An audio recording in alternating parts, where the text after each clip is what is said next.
지난 2021년 헌법재판소가 정신적 손해배상을 규정하지 않은 채 국가배상 청구권을 금지한 5.18 보상법은 위헌이라고 결정했었습니다. 이후 대구와 경북에서도 5.18 유공자와 가족 등 110여 명이 국가를 상대로 소송을 냈습니다.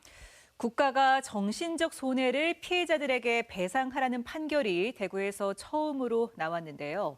하지만 관련 소송들이 실질적인 배상으로 이어지지 않고 있어서 제도적인 보완책을 마련해야 한다는 지적이 나옵니다. 김은혜 기자입니다.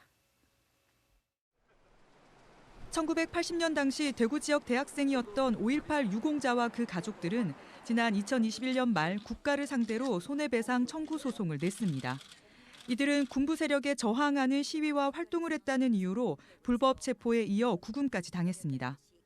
고문으로 인한 신체적 피해와 후유증, 사회적 낙인에 시달리게 한 정신적 피해를 국가가 책임져야 한다는 것이었습니다. 1년 5개월여 만에 대구지방법원은 개명대 졸업생 3명과 사망한 유공자 가족에게 원고 일부 승소 판결을 했습니다. 손해배상액은 각각 3천여만 원에서 1억여 원입니다. 재판부는 위헌 무효임이 명백한 개헌포고에 따라 피해자들을 영장 없이 체포, 구금했고 이후에도 경제 사회적 활동에 상당한 불이익을 받은 것으로 보인다고 판단했습니다. 정신적 손해가 있더라도 손해배상 채권 소멸시효가 만료됐고 이전에 지급받은 보상금에서 공제해야 한다는 정부의 주장은 받아들여지지 않았습니다. 또 국가가 고문을 인정할 만한 객관적 증거가 없다고도 주장했지만 법원 판단은 달랐습니다.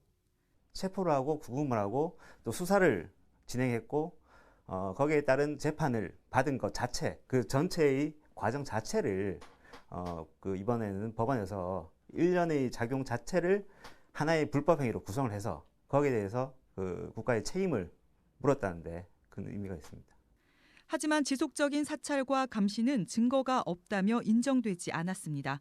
이들이 청구한 손해배상액은 2억여 원에서 4억여 원, 구금 일수만 고려한 손해배상 산정에도 당사자들은 아쉬움을 나타냈습니다. 대구지법에는 12건의 관련 소송이 선고를 앞두고 있습니다. 광주와 대구에서 원고 승소 판결은 잇따르고 있지만 실질적인 배상은 이루어지지 않고 있는 게 현실입니다. 정부가 대부분 항소하고 있기 때문입니다. 법원이 국가가 가해자로서 인정을 하고 피해를 보상하라는 거거든요.